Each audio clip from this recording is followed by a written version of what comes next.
Motive of our attack was very clear.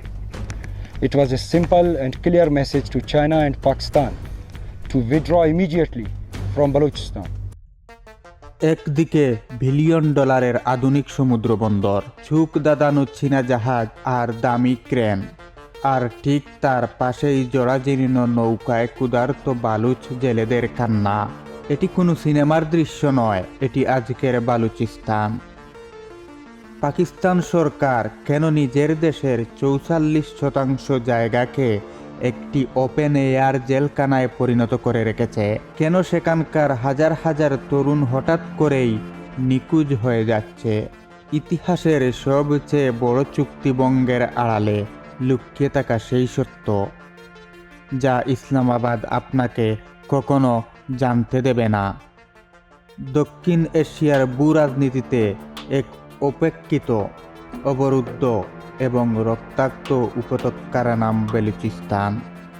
পাকিস্তানের মানচিত্রের দিকে তাকালে দেখা যায় দেশটির প্রায় ৪৪% জায়গা জুড়ে রয়েছে এই একটিমাত্র অঞ্চল।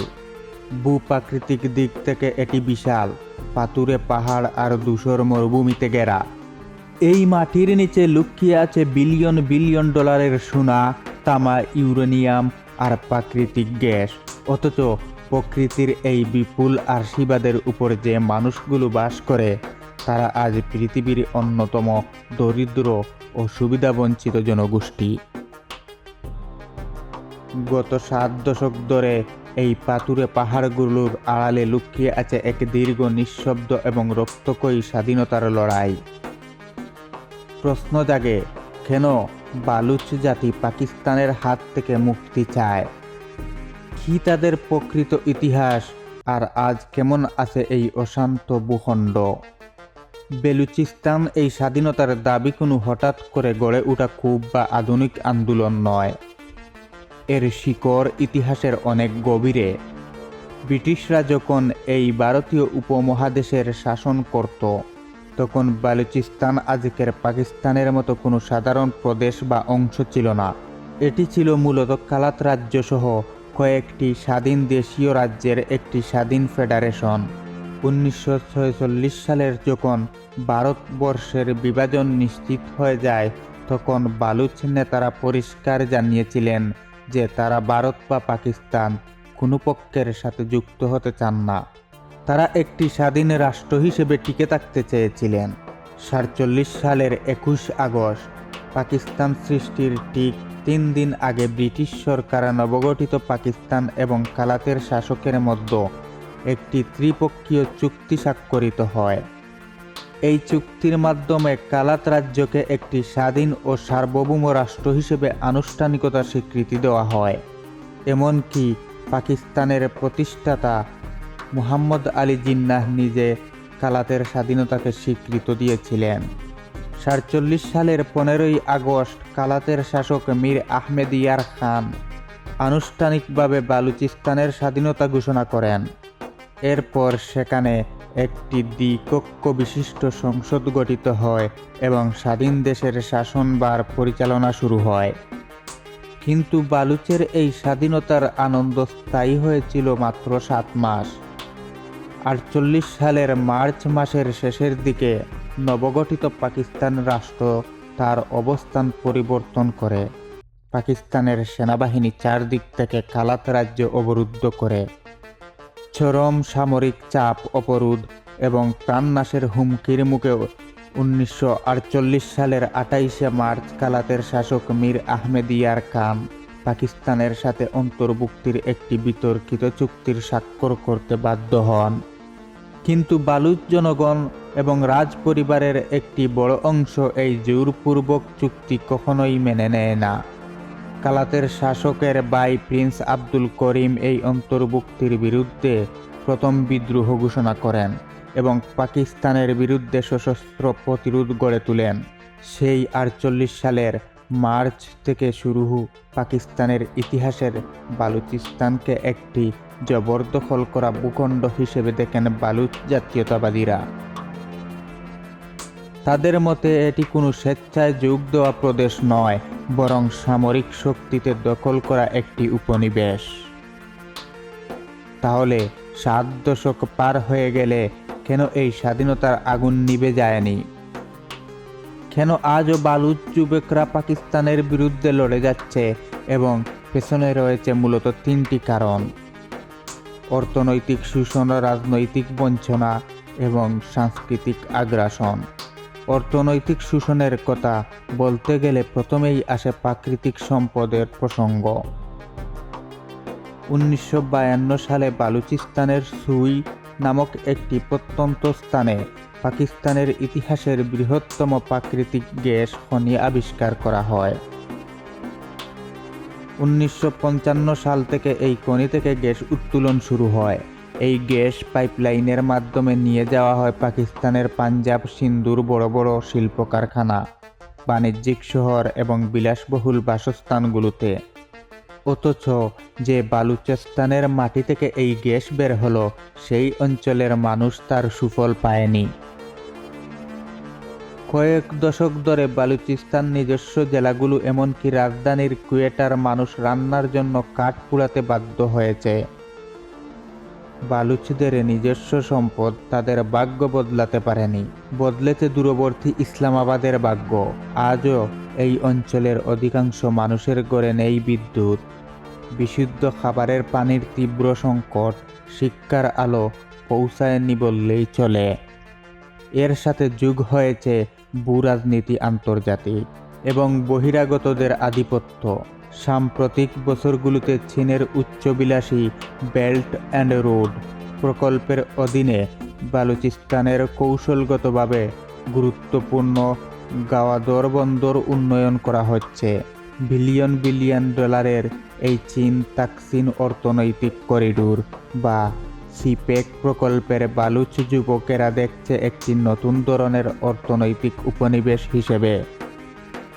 গাওয়াদের বিশাল বিশাল আধুনিক ভবন, সড়ক আর বন্দর তৈরি হচ্ছে ঠিকই, কিন্তু স্থানীয় বালুচ জেলেদের তাদের শত বছরের পুরনো জীবিকা থেকে উচ্ছেদ করা হচ্ছে। বালুচদের বয় এই মেগা প্রকল্পের মাধ্যমে তাদের আদিম ভূমি কেড়ে নেওয়া হচ্ছে এবং বাইরে থেকে লাখ লাখ পাঞ্জাবি চীনা নাগরিকদের এনে বালুচদের নিজেদের মাটিতে সংখ্যালঘু বানানো একটি দীর্ঘমেয়াদী ষড়যন্ত্র। এই উন্নয়ন বালুচদের জন্য নয়, বরং তাদের ধ্বংসের কারণ হয়ে দাঁড়িয়েছে। এর পাশাপাশি রয়েছে গভীর রাজনৈতিক বঞ্চনা, পরিচয়ের সংকট। বালুচদের নিজস্ব প্রাচীন ভাষা, সমৃদ্ধ সংস্কৃতি, নিজস্ব পোশাক ও ঐতিহ্য রয়েছে, যা পাকিস্তানের সংখ্যাগরিষ্ঠ পাঞ্জাবিদের চেয়ে সম্পূর্ণ আলাদা। কিন্তু পাকিস্তান রাষ্ট্রটি প্রতিষ্ঠার পর থেকেই একটি একক ইসলামী ও উর্দু কেন্দ্রিক জাতীয়তাবাদ সবার উপর জোর করে চাপিয়ে দেওয়ার চেষ্টা রয়েছে। বালুচদের স্বায়ত্তশাসনের দাবিকে সবসময় রাষ্ট্রদ্রোহিতা হিসেবে দেখা হয়েছে। ফলে বালুচদের মনে এই ধারণা আরও দৃঢ় হয়েছে যে পাকিস্তানি শাসকের কাছে বালুচিস্তানের মাটির গুরুত্ব আছে, কিন্তু সেই মাটিতে বাস করা বালুচ মানুষদের কোনো মূল্য নেই।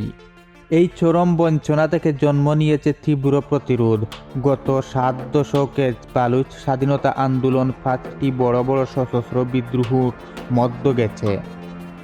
1948 সালের প্রথম বিদ্রোহের পর 1958 সালে প্রবীণ নেতা নবাব নওরোজ খান পাহাড়ে গিয়ে পাকিস্তানের বিরুদ্ধে যুদ্ধ ঘোষণা করেন। এরপর 1962 এবং 1973 সালে পাকিস্তানের তৎকালীন নির্বাচিত ও সামরিক সরকারগুলো বালুচিস্তানের ভয়াবহ সামরিক অভিযান চালায়। প্রতি বছরই হাজার হাজার বালুচ মানুষকে হত্যা করা হয়, গ্রাম পুড়িয়ে দেওয়া হয়, কিন্তু আন্দোলনকে পুরোপুরি স্তব্ধ করা যায়নি। তবে বালুচ আন্দোলনের সবচেয়ে বড় আধুনিক মোড় আসে 2006 সালে। তৎকালীন পাকিস্তানের সামরিক স্বৈরশাসক জেনারেল পারভেজ মুশারফ নির্দেশের একটি ভয়াবহ সামরিক অভিযানে নিহত 79 বছর বয়সী বর্ষিয়ান বালুচ নেতা নবাব আকবর বুগতি। তিনি ছিলেন একাধারে বালুচদের একজন সম্মানিত উপজাতীয় প্রধান এবং পাকিস্তানের প্রাক্তন গভর্নর ও মুখ্যমন্ত্রী।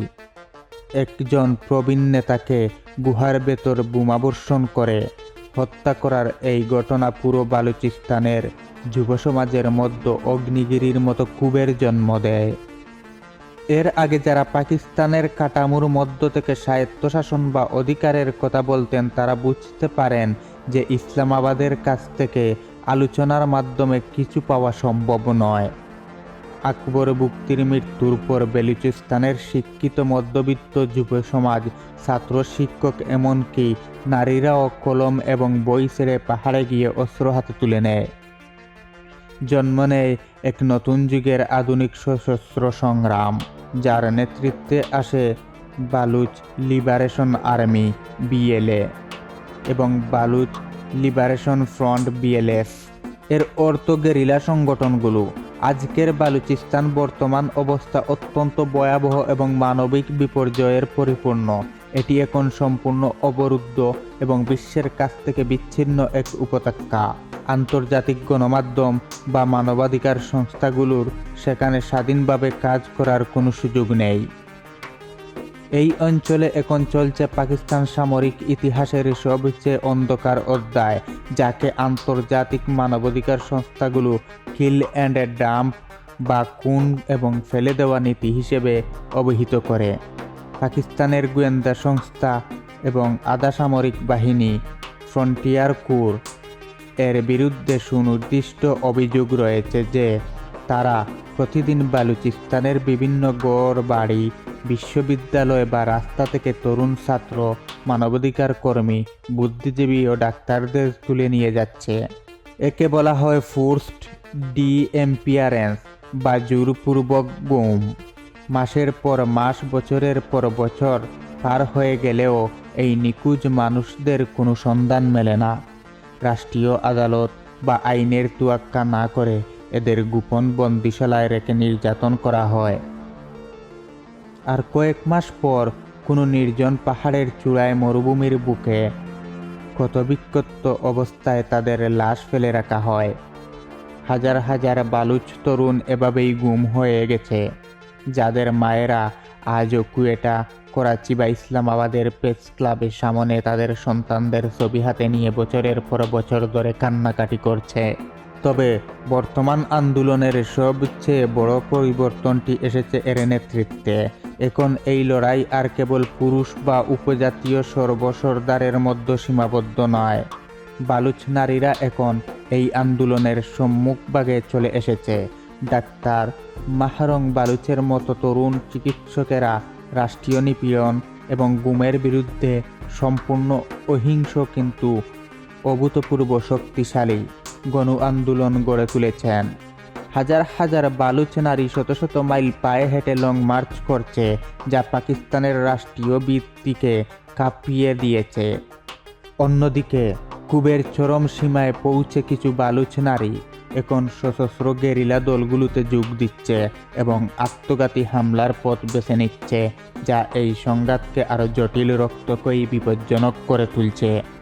পাকিস্তান সরকার সব সময় বালুচিস্তানের এই স্বাধীনতা আন্দোলনকে বিদেশি চক্রান্ত বা সন্ত্রাসবাদ বলে উড়িয়ে দেওয়ার চেষ্টা করে, কিন্তু সত্য এটাই যে যখন একটি দেশের নিজস্ব নাগরিকেরা দশকের পর দশক ধরে নিজেদের সেই দেশের অংশ মনে করতে পারে না, তখন সমস্যাটি আরও সামরিক থাকে না, সেটি হয়ে ওঠে গভীর রাজনৈতিক। বন্দুকের নল, যুদ্ধ বিমান আর গুমের রাজনীতি দিয়ে হয়তো সাময়িকভাবে কোনো ভূখণ্ডকে মানচিত্র ধরে রাখা যায়, কিন্তু একটি গোটা জাতির স্বাধীনতার আকাঙ্ক্ষার চিরতরে চেপে রাখা যায় না। বালুচিস্তানের মাটির নিচের সম্পদ পাকিস্তানকে সচল রাখলেও বালুচদের জীবন আজও থমকে আছে অন্ধকার, অনিশ্চিত অন্ধকূপে। আর এই দীর্ঘস্থায়ী অন্যায়ের বিচার কবে হবে তার উত্তর হয়তো বালুচিস্তানের এই নিঃশব্দ রক্তাক্ত পাহাড়গুলোই ভালো জানে। আজ এই পর্যন্ত, ভালো থাকবেন পরের ভিডিও পর্যন্ত। ভিডিওটি ভালো লাগলে লাইক দিয়ে কমেন্ট করবেন, সাথে থাকবেন সার্চ লাইটের।